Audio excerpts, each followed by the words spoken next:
Hey everybody, this is D Hunter bringing another action figure review. Today we're going to be looking at the Hasbro G.I. Joe classified 6-inch scale Red Ninja action figure. I got my figure from BigBadToyStore.com.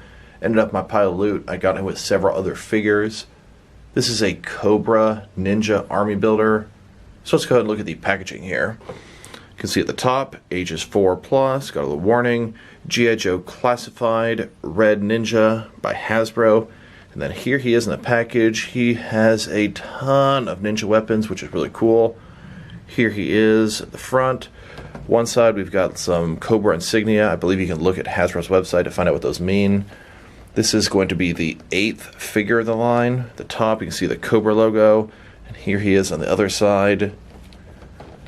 Bottom there is a barcode in case that helps anybody, as well as a bunch of credits. And then on the back you can see the entire G.I. Joe universe. So with no further ado, let's open him up. And I did end up getting 4 of these figures. These are generic Cobra Army Building Red Ninjas. You can even see at the front the image shows a couple of them there.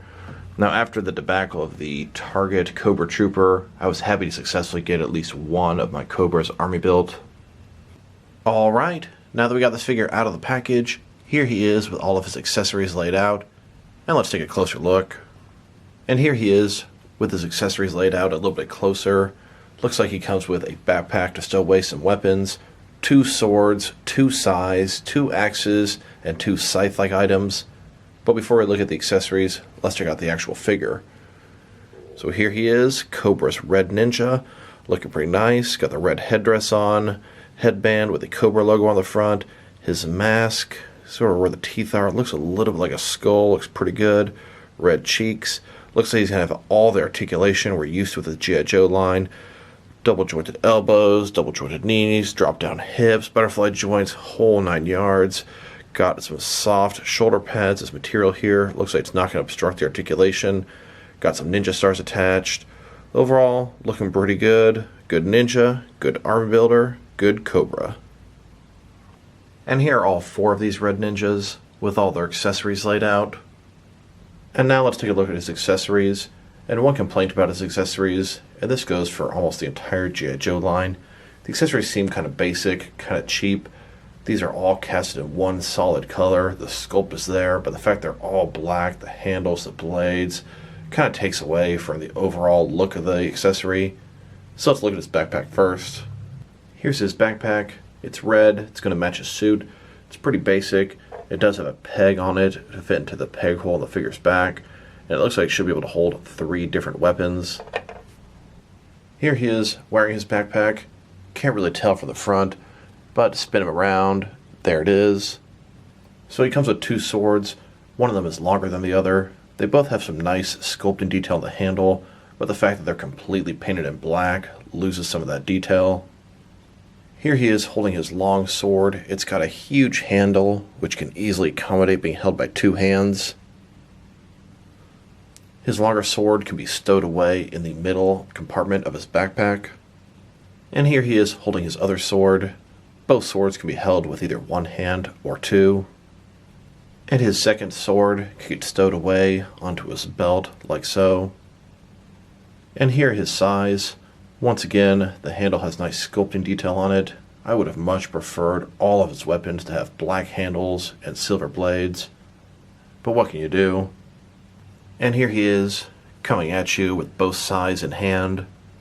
And he can stow away or holster the 2 sais onto the back of his belt. And here are his little sickles or scythes. Same complaints as the other accessories. And here he is holding his sickles. And those 2 sickles can go into the other compartments onto his backpack, allowing you to stow away 6 different weapons. And now let's check out his 2 axes, although I think when you have a small axe, it's technically a hatchet. Same complaint as the other accessories, all black, kind of loses some of the detailing. And then, here he is holding his 2 axes. He can actually hold all 8 of his accessories at the same time. He's got 6 of them stowed away, and then 2 in his hands, leaving nothing behind. Now that we've taken a pretty good look at both the figure and his accessories, now let's check out his height. From bottom to top, he's sitting at about 6.25 inches tall. which is going to translate to a hair under 16 centimeters. And now, let's look at his articulation. Starting with his head here, of course it can rotate from side to side, can look up and down about that far, pretty nice, can tilt his head from side to side as well. He's got articulation at the bottom of the head, top of the neck, as well as the bottom of the neck, giving him a very wide range of motion with his head. Shoulders on a ball joint, they can go out a little bit more than 90 degrees, up, down, around, all that good stuff. These soft shoulder pads don't obstruct any of the articulation. He also has a butterfly joint between his shoulder and chest, allowing him to go forward and back, just giving his shoulders so much they can do.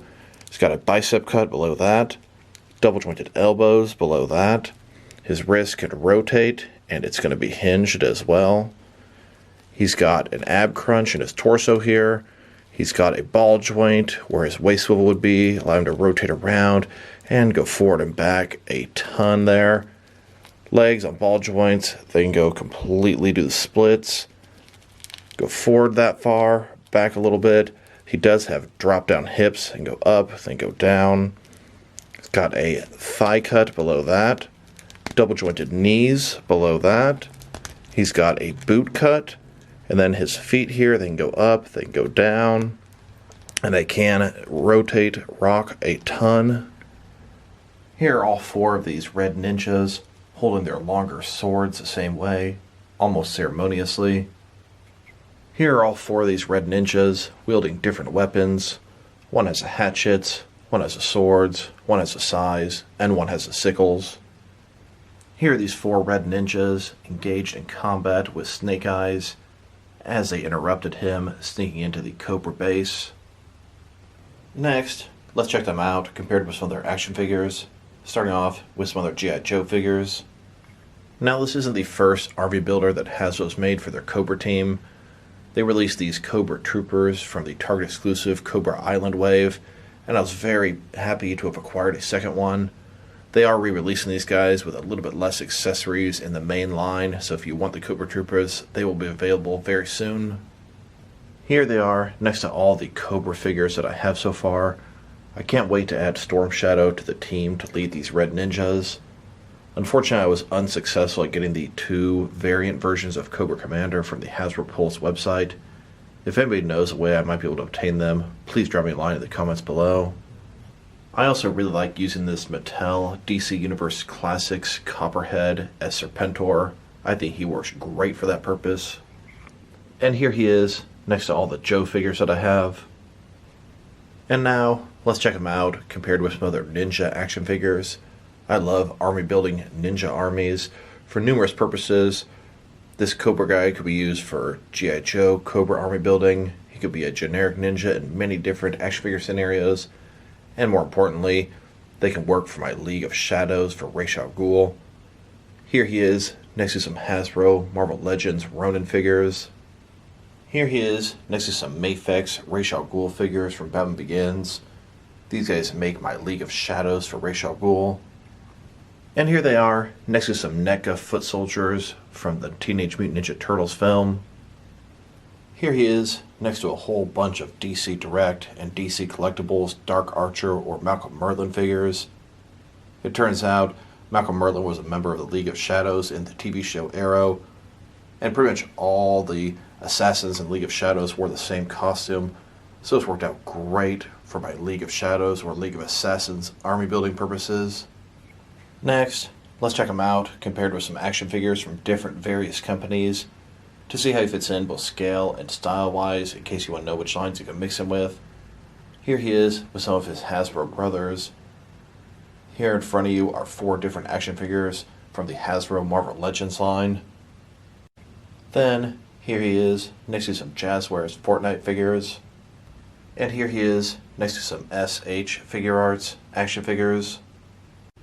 Then, with some Mafex figures. And now, next to some Mattel DC Universe Classics and Multiverse figures. And here he is, next to some Mezco 1/12 cloth soft goods action figures. Then, next to some Mattel wrestling figures. And here he is, with some NECA figures. Then, with some DC Direct and DC Collectibles action figures. And here he is, next to some McFarlane toys. And finally, here he is next to some DST or Diamond Select toys. So overall, this is a pretty nice figure. I will say his sculpt is really good, his articulation is superb, his accessories are nice, but a little bit of a better paint job would have really enhanced them. This guy's going to work great for a lot of different action figure scenarios. Ninjas, army building ninjas, Cobras, League of Shadows, all kind of different purposes for this guy. If I were to rate this guy, I'd give him a good 7.5 out of 10. Definitely enjoying him every bit as much as I hoped I would. So this is D Hunter. Thank you guys for watching this video. If you liked the video, press like below. If you have anything you want to say about the video, add it in the comment section. If you want to see additional action figure reviews from me, press subscribe. I do appreciate when you do that. Once again, this is D Hunter. Thank you guys for watching this video, and I'll talk to you guys real soon.